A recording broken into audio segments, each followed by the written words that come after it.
What do you even do then? Like, hunt for better loot, I guess? I mean, okay, I mean, you just do the same in Grim Dawn, right? Like, getting to max level in Grim Dawn is not really, like, hard either.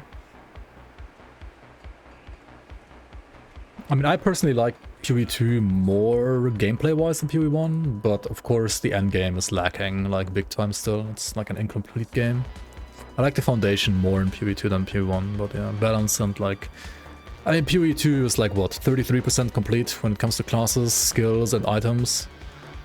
Like, literally, like, 2/3 are missing still, and, like, endgame feels like a mix of some PoE1 mechanics and Last Epoch. Stuff like that.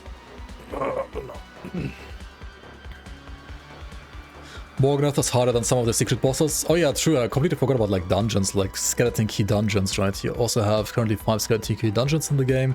Some are a bit easier, some a bit harder than, like, some of the super bosses even. Like Steps of Torment, Bastion of Chaos, Podvelbury, Ancient Grove, as well as the Tomb of the Heretic, right? These are basically, you use a key, right? You use like you put in a currency, kind of like a one-try map, right? You have like, it's like kind of like PoE2 actually, because it's, you put in a key, then you get to like the dungeon, and then you run the dungeon, and if you die, you like get kicked out of the dungeon, right? You have to like reset your session. So kind of like PoE2, like one-try only maps. With like a boss at the end, of course, and like a couple of like events as well in between. But if you like want way more endgame content right now, or like more diverse content right now, you can also check out the Grim Dawn seasons, right? Currently there is no community season going on, but you can play like the offline version of that season as a mod. And the seasons, they add like more items, more variety, more celestial bosses. They also add the ability to scale these like skeleton key dungeons, so you can like basically scale them infinitely, just like the Shattered Realm. So if you're like hungry for even more endgame right now, then you can also like play those on top, which is technically kind of like a mod, but it feels like a natural expansion to the already like existing Grim Dawn endgame. It also like adds another act, but I mean that's not really endgame, but it's still like content.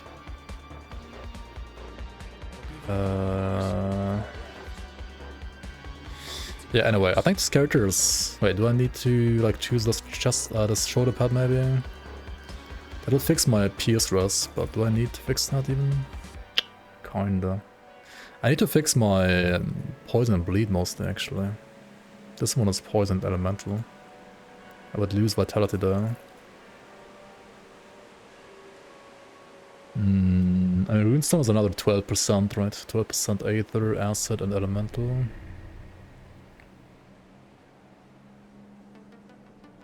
How's my poison rust so bad, dude? I really got like double anti-venom and a alchemist spelled. All of which has like poison rust. It's crazy.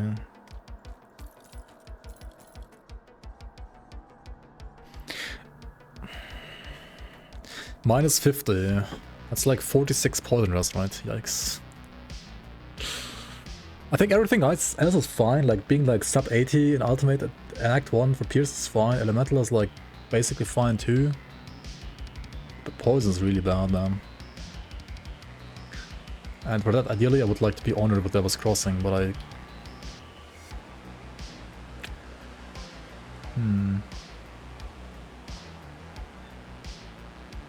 How do I get like quick poison rust? I mean, okay, I could like try farming the hidden path bosses real quick, or like at least killing them all once. For like an attribute point, and also to get like hopefully some good pants, let's see. Why did your message get auto-modded? I don't know, man, like auto-mod is weird recently, not gonna lie. Blood of Drake is what you need? Yeah, exactly. Just get Blood of Drake for poisonous.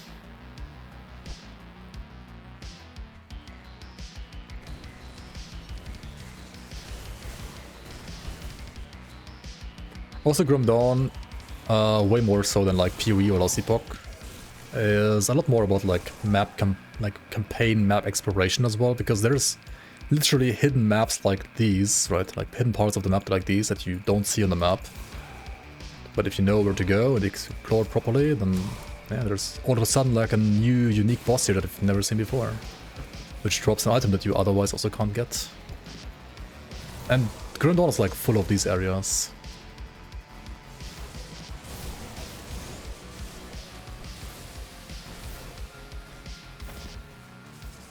It's a lot more like exploration focused than most other RPGs, which some people like, some people don't. I think it's pretty cool, but I can also see some people not liking that part.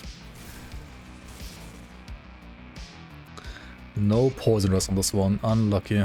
Let's try the next one.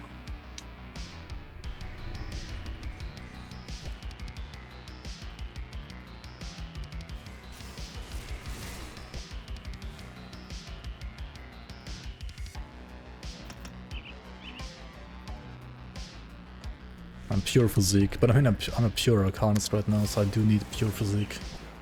Otherwise I'm just way too squished. Wait, I gotta go over here, right? Like some of the Celestial Uber bosses that I just mentioned earlier, they're also like basically behind some like riddles that you have to solve, otherwise you can't access them, so... Pure physique cowardice. I mean, you wanna have at least like 100 HP per level, right? At the very least. This is already like kinda too low. 150 is like 150 per level is I think like comfy for hardcore, but 100 is like absolute minimum. 50 HP per level is enough? Yeah, okay. That's also why you die all the time, right? I guess, I don't know. Okay, does this have poison rest? It doesn't, but it has like a fuck ton of other resistances. So this could be like a good base to like start out with. Let's try the third boss.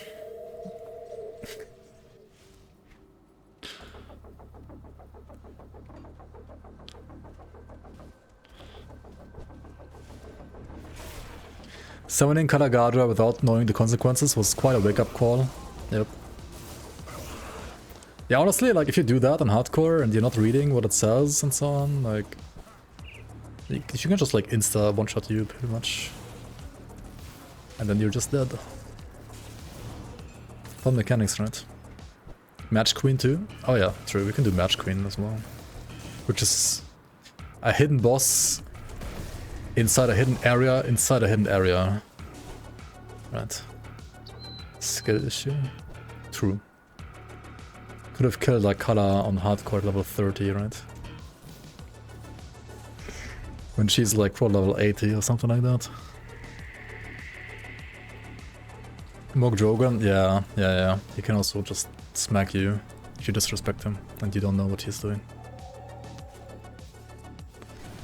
Ah, it's literally like a avatar of a god, right? So that should be a slight difficulty indicator.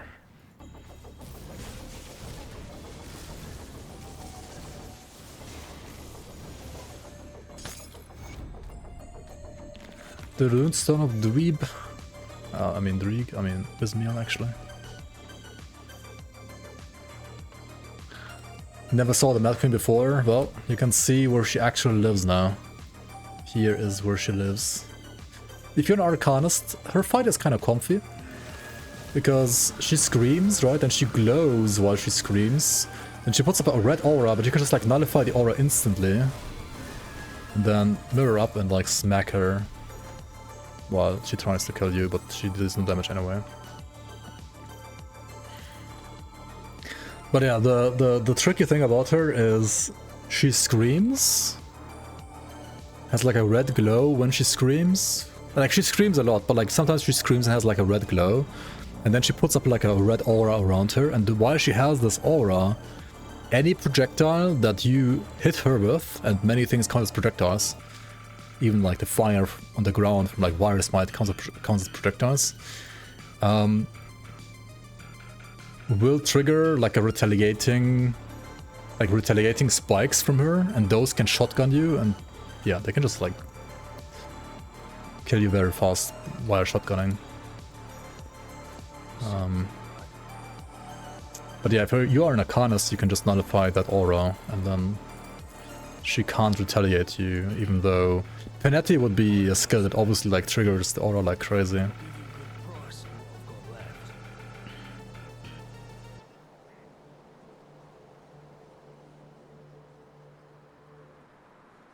I mean, that said, there are some builds that can even like face tank her through the aura, but not many. And in Shattered Realm, even less so, because like scaling and SR, right, she becomes even harder. Okay, so I got like boots, pants, I mean rather. These have poisonous. Otherwise they're kind of shit, right? Also I would lose like Vit and Chaos Rust, which I would prefer not to lose. Like honestly, Dreek pants with poison rest would be so nice. Put it to good use. Do I want to farm them?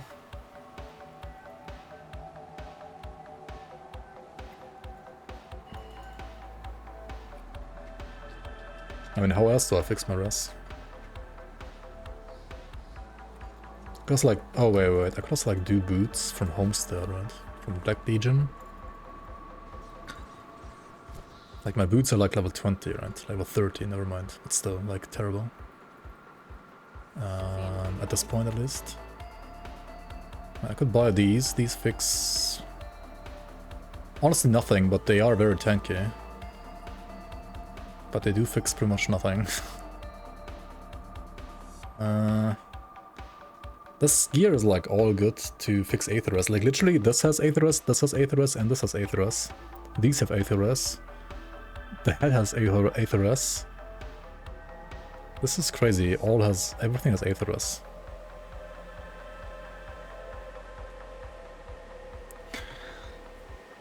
Do I pick this to fix my Chaos Stress actually? Yeah, I think so. I mean, I lose some points and nullification, and I lose some lightning damage, but otherwise I think these are pretty good. I lose HP though. And then these boots. I mean, they make me gain HP, right? Okay. Yeah, that's fine. I lose some damage, but it's honestly fine. I have enough damage right now.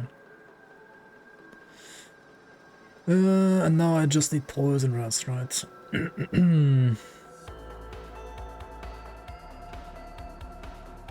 I need like 50 poison rests. Yeah, I think I want to farm Dreek Sect for poison rests.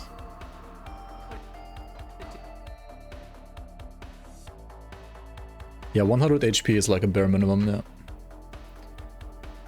I would say in the past like 120 HP per level was like what you wanna have around at least.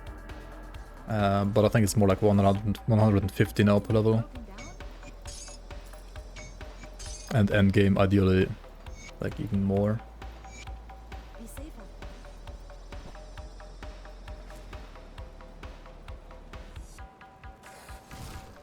Your friend killed your level 28 by summoning Mad Queen. Oh, Kala, oh, Kala, yeah. That was so fun, man. Like, playing multiplayer and then like summoning Kala, running away, letting your friend die to it. Yeah. Peak content, right? Peak content. 100%. Do you end up running Class Relic late game or Serenity too good for hardcore? Serenity is good, but Serenity is not too good. Like many builds don't necessarily need Serenity, they have like other safety measures and... Well, in many ways like damage is also defense, right? If the enemy is dead, it can't attack you. So... More often than not, like damage relics are actually better, even for hardcore I would say. It kinda like depends on the build, depends on like what other... like skills you have that keep you safe, right? Okay, this one's terrible. I think I farmed this guy and Solile. They're both like acceptable for pants.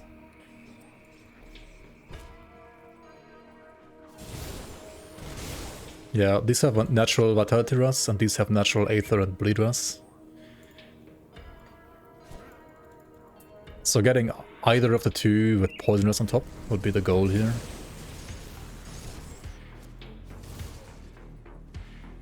death is the best CC, exactly.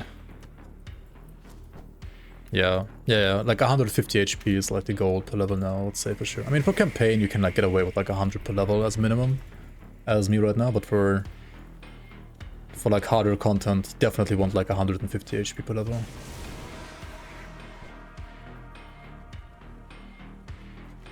Fighting ancient guardians for their pants, yeah. I don't even know like where they're getting their pants from, like they don't even have like proper legs, do they? Like one is a rat and this one is I don't even know what this is supposed to be. Some like raptor demon, I guess. No clue.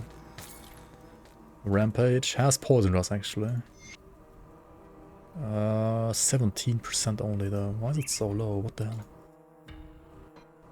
Oh well. Let's try again.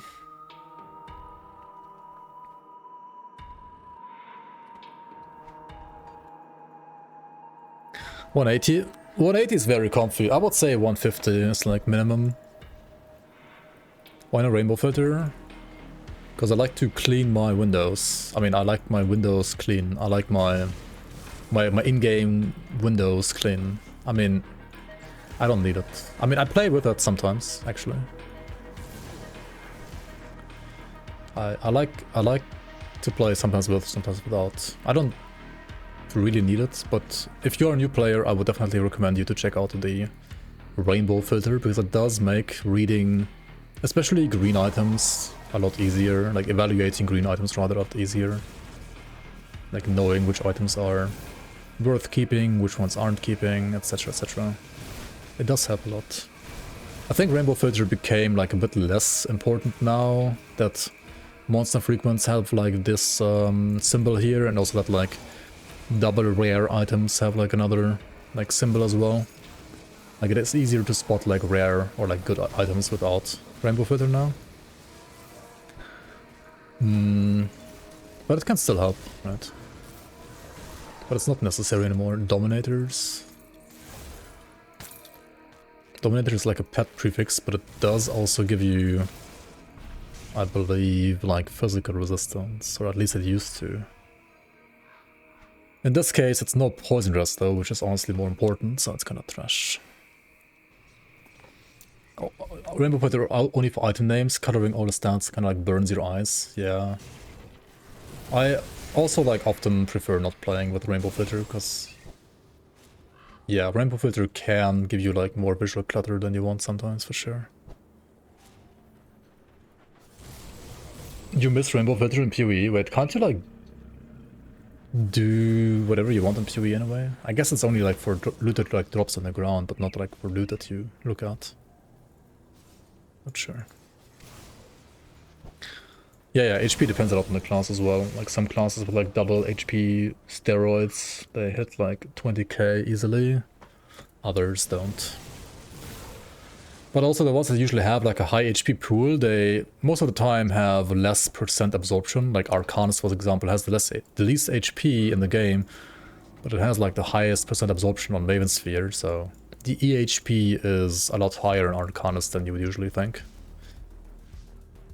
I would intend to go back to Last Epoch. I'll probably play there next season, yeah. If there isn't like anything else that's like more interesting to play.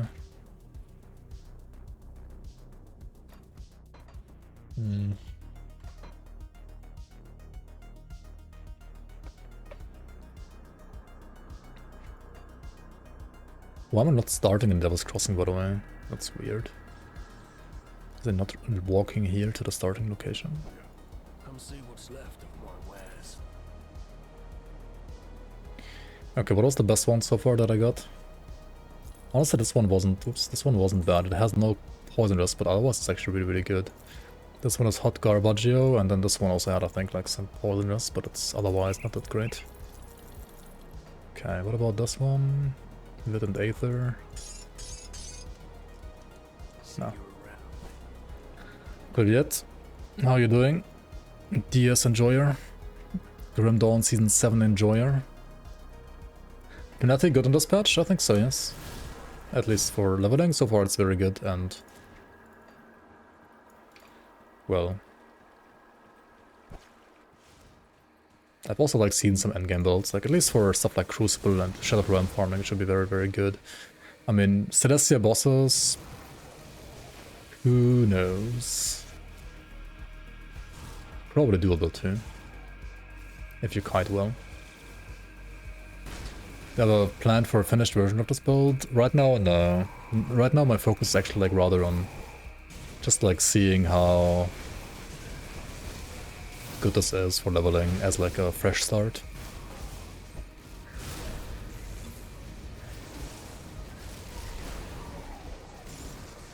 Rime Frost, does it have Poisonous?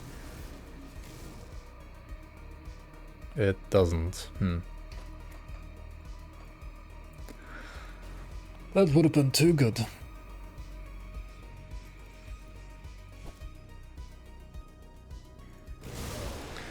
To be fair, I think like Panetti's main problem is probably still the lack of like cracked MIs. Like some skills have like absolutely nuts MIs. Panetti has what? Panetti has this item, which does give you like +3/+3, but otherwise it's like 10% energy, like less energy cost and 36 crit. The crit is okay, I guess, if you have good OA, which you do have as an Arcanist pretty much all the time, but... And then you either have this one for Elemental or the other one for Aether. And that's it, right? There's no like Scepter or something like that for Panetti. Like other skills I feel like have way crazier MIs.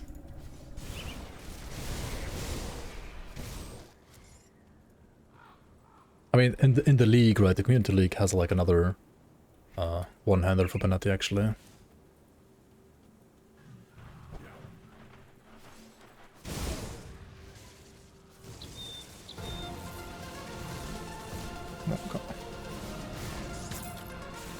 Negating is Lightning Rest, right? Man, if this was like Poisonous instead of Lightning Rest.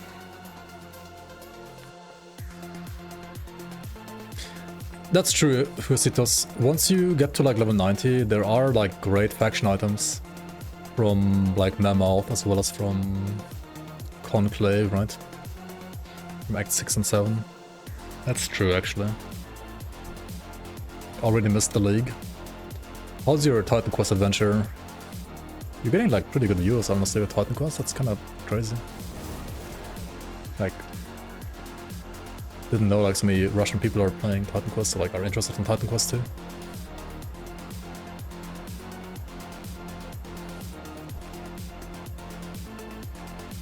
You're also shocked. It's like almost as many as like in the Grim Dawn League, right? Or like the same, right? Almost. It's kind of nuts. It's like more than Kerplunk, or like the same as like Kerplunk has, right? Because of TQ2 maybe? Oh, they're all playing the leaked version? They're all playing Titan Quest 2 already? All Russians are already like playing Titan Quest 2?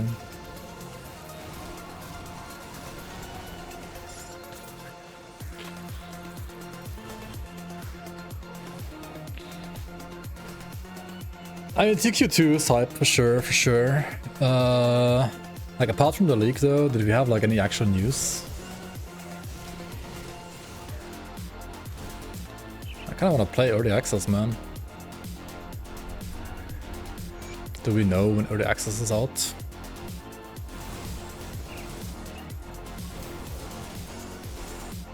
Dude, Automod is like being weird as fuck lately, I don't know what's happening.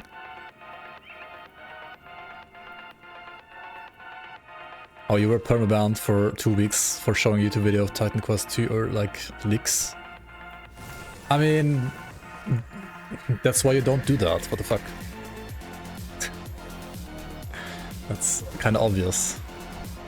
Obvious mistake, to be fair. Obvious mistake.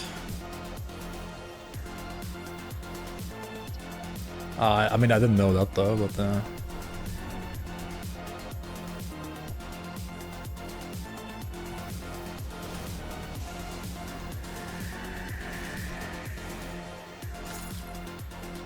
Arcane Blaze, is that like flipping Poison Dress? It's no, right? Like, fuck me. Just give me Poison Dress. You're friends with Ziddy now? He will give you early access to beta? Oh, I should like talk to him too.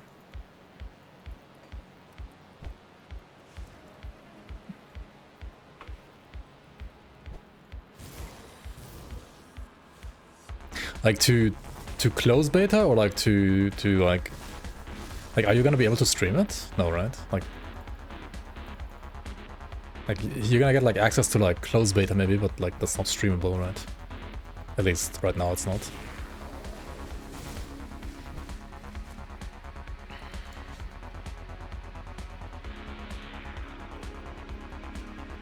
Ah, okay.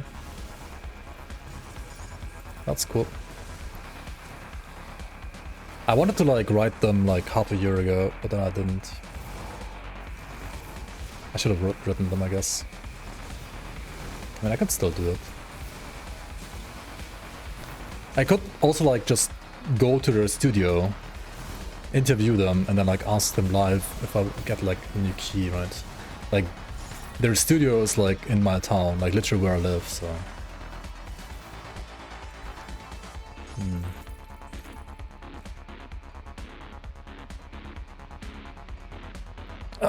I mean, I could like farm this forever, right, for the poisoners. Stream it again and get double banned. Hang on, can I change my rings? Chrono, do I need the chrono? I mean, I need the pure stress.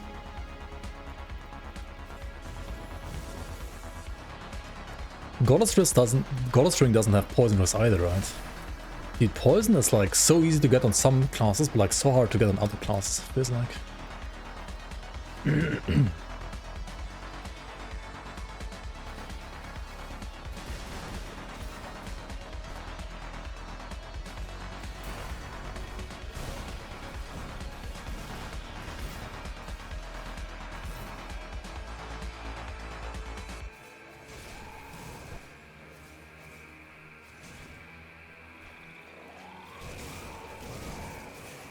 Wait, so how did you, like, get the early access, like, did he tune into your stream, or was he the one that made get you banned, that got you banned? And then behind closed doors, he, like, was like, oh, yeah, I mean, you can't show that yet, but I'm gonna give you, like, access later.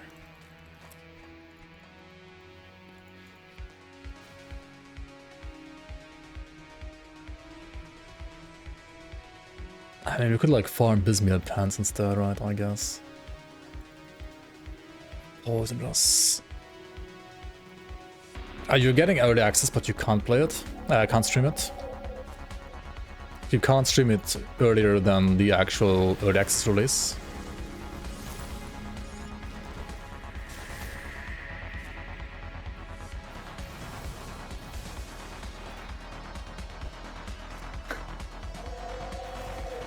Could get banned forever, yeah, I mean, GG.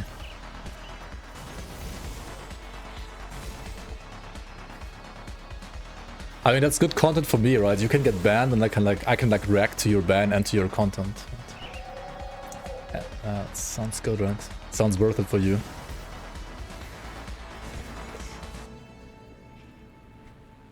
Sounds 100% worth it for you.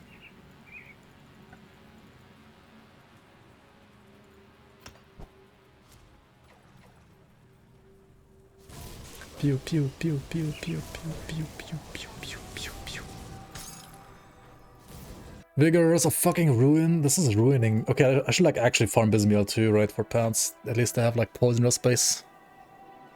Change your name to Andy because I'm reacting Andy. Isn't Kerplunk an Andy too? Aren't we all Andys? GG.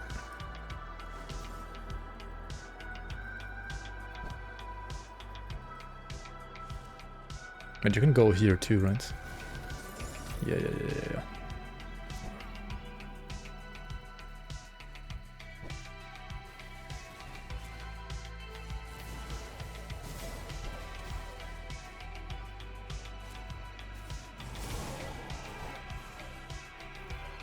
You really get out, you got unbanned and instead got like a key, yeah. That's good. Wait, does it mean you also basically get the game like for free then? Whenever Oda accesses. Let's look at the Void Harbinger. Hot Garbaggio, right? Hot Garbaggio. It has like a lot of stats. Not gonna lie. But no flippin' poisoners. I think so. Yeah, usually that's how it works, right?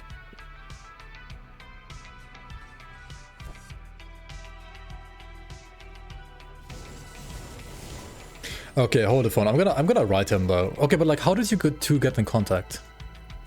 Like, did you just write him? Did he just write you? Did he see that you were streaming it and then like he got you banned? Somebody like told him that you're streaming it?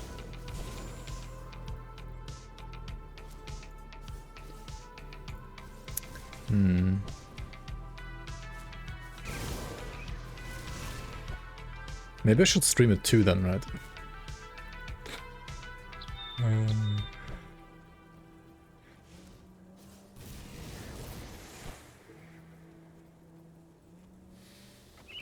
Yeah, okay. Yeah, I mean, one of the mods there, like Medea, right? She's a Grim Dawn mod too. I mean, she told me that I should write him. But I didn't so far, because I don't know, lazy, or like I had other things on my mind. But I really kind of wanted to. I should just write him. Yeah.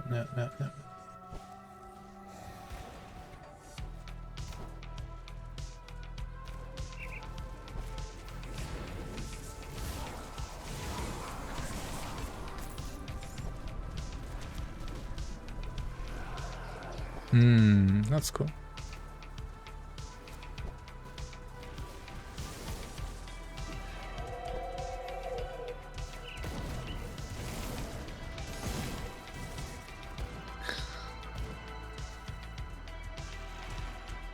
So I have like two ways of fixing poisonous right now, right? Number one would be farming Devil's Crossing bounties to get the augments. Number two is farming these pants to get some poisonous on them. Number three would be do random totem runs and hope you get random poisonous gear. Right? That's kind of like the only things you can do. Or is there anything else you can do here? Putting devotions with poisonous, I guess. Crane. Holy fuck, why is there mobs here?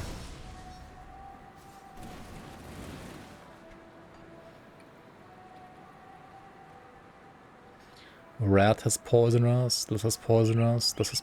I mean, I could like get 3 devotion points for 22 poisonous. That's okay, investment for now.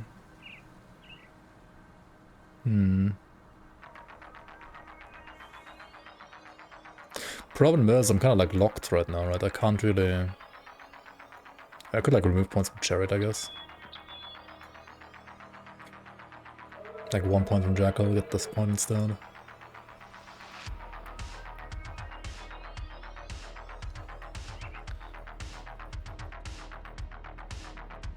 Dude, Grim Dawn Titan Quest community is, I think, by far the best community I've ever been part of. Like, most other gaming communities are either toxic or very toxic. In some way or another, right? Okay, this one has 68 poisonous, that's a lot. The problem is... So I mean, okay, they're all level 60, but...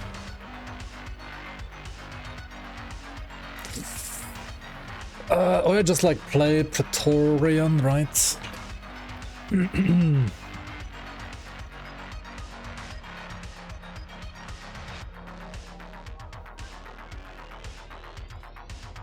Lose +1 Arcanist though.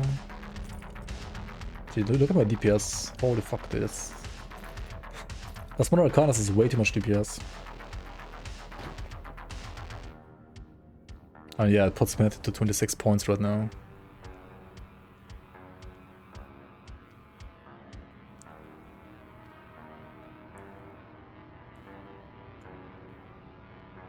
Yeah, I'm thinking about it. I mean, if you agree, then we can do that too.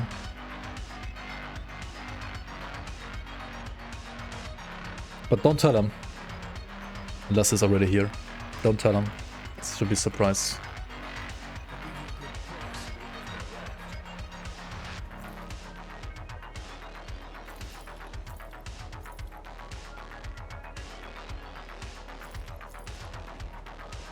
And before he quits Chrome Dawn forever and he will never notice.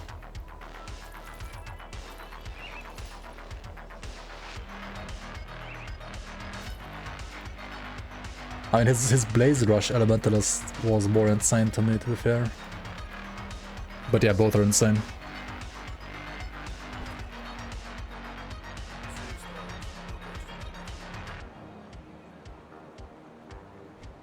Okay, where are the pants with the 60 poisonous? Over here. This.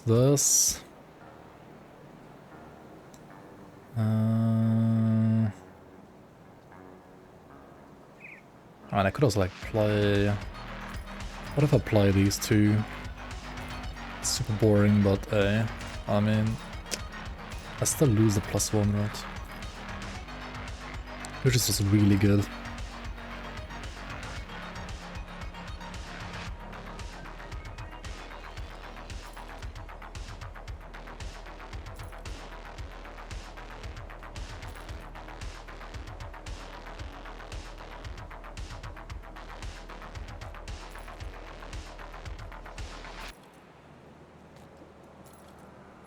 Hang on, Rampage has 17 poisonous. 17 and 16 is like 33? And we get 22. And that's 55. I only need 50, right? Okay, so I can play these pants and... Actually no, fuck me, this is Solar, right?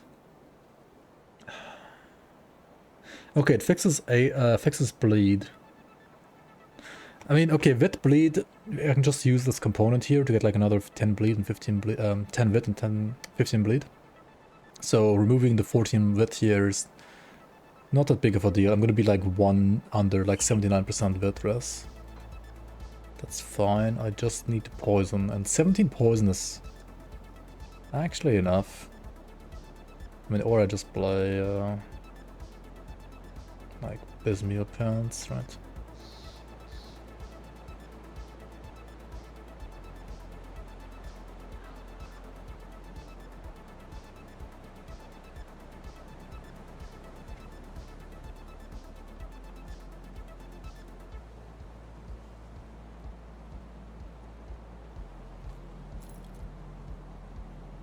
Okay, let's farm all three one more time, one final try, right? Yo, see you around. Enjoy her. I'll see you. Have a good night.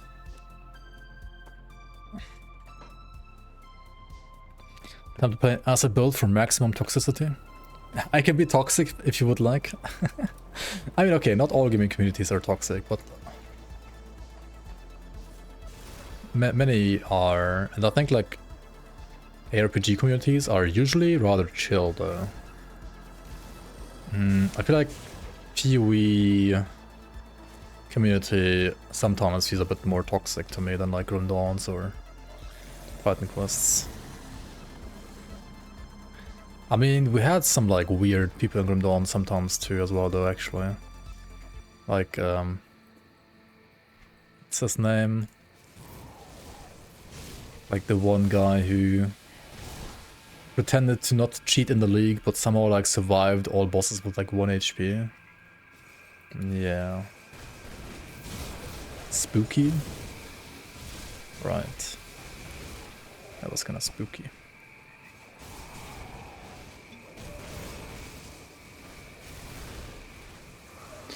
RPG communities are elitist, that's true. Myself included, probably. But usually also helpful. I mean, like, you're not fighting each other, right? You're trying to fight the monsters together. So like, your build's trash, bro, just play my build. I mean, I guess I sometimes say that too, but... maybe not exactly like that. Okay, once again, no poisoners. Good night, Shazba. Have a nice weekend too. Okay, like one final round, right, and then we go to ultimate next time I play this character. Or rather, I'm probably gonna put this character on a break and try a different skill for leveling, like Chosen and like OFF Fireball, and like to see how that feels, or like Aether Ray as well. Just to like see how it compares to like Panetti. So Lita's playing a beginner build? True. But if you don't play as a beginner like me, right, then you're fucking trash.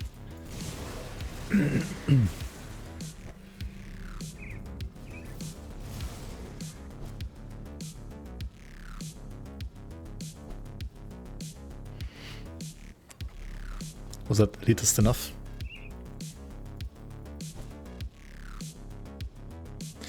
To be fair, it's always a kind of interesting as well. Like when I talk to the playtesters and like we figure out like Berserker, right? And some are like saying this skill is like the best for leveling. I'm like, what? How is that the best for leveling? Like whenever I play it, it fucking sucks ass.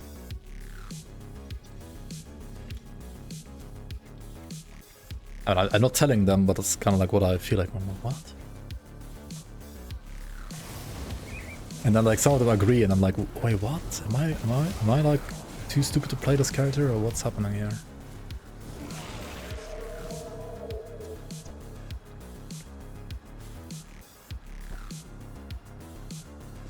To be fair, there's many things I haven't tried yet with Berserker. I mean, it's like 5 billion things you can try.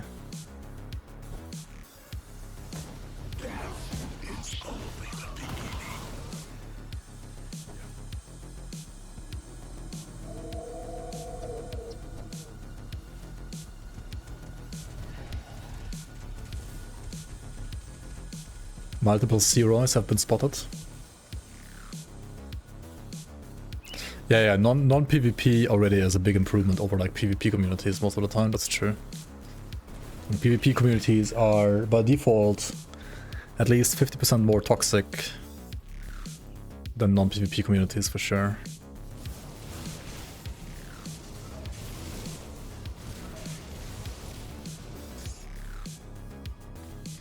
Okay, Renegade. What is Renegade? Oh shit, that's actually pretty good. Yeah, I think I might settle for this one. I mean, it's a, like, disgusting pet item, but it has, like, built-in poison rest. Yeah,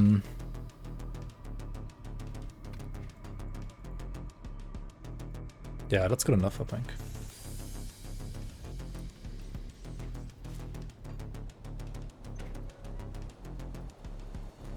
Okay, just gotta, like, somehow survive to level 60. An ultimate without these pants, I guess. Which is gonna be interesting. One way to survive that, though, a little bit easier, is gonna be by picking up all the poison rest we can from devotions that is like easily accessible. Which I think was like 22%, so that at least puts me to 38 over, so like 12 under when I go to ultimate, so like 68. I can't remove these, right? I can't remove this, I can't remove this, can't remove this. I don't want to remove that. I could remove this. And like 2 nodes here. No, actually if I remove... I have to remove these 3, right? Stay strong. Did this give me any resistances? Not really. Okay. This is Vitreous and Stunrest. I do need the Vitreous actually. So we put this into 1, 2 for 12% poisonous, and 1 here for 10% poisonous. This gives me, well, at least more poisonous than before. Which, yeah, it's like the same as Pierce now, which should be at least like fine for ultimate now.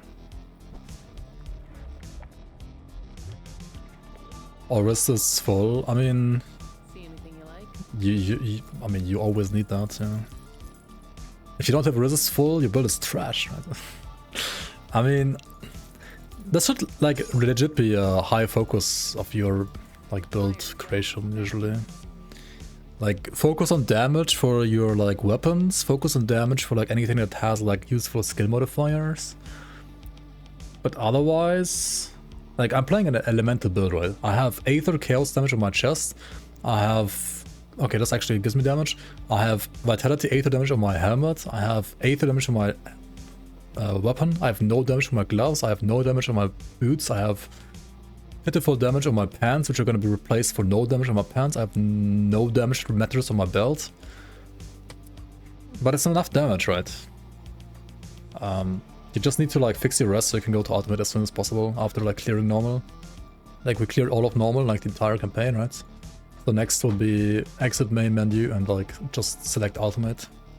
You want to play the actual game, which is ultimate, right? This is tutorial, this is useless, and this is the actual game. But yeah, we're gonna do that next time. So yeah. Have a nice weekend, everybody. Thanks so much for watching. Thank you so much for being here, for all the follows, all the support. I'll see you around on the next one. And actually, somebody else is playing Grim Dawn that hasn't been playing Grim Dawn in a while. And he's also playing hardcore, so he kind of knows what he's doing.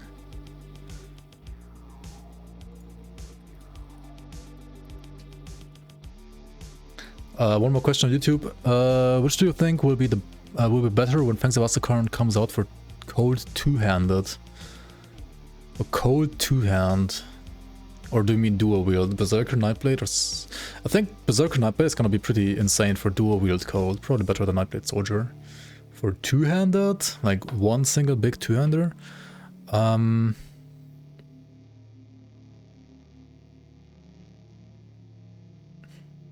I probably would have to say Mystic. Like Shaman secondary, actually.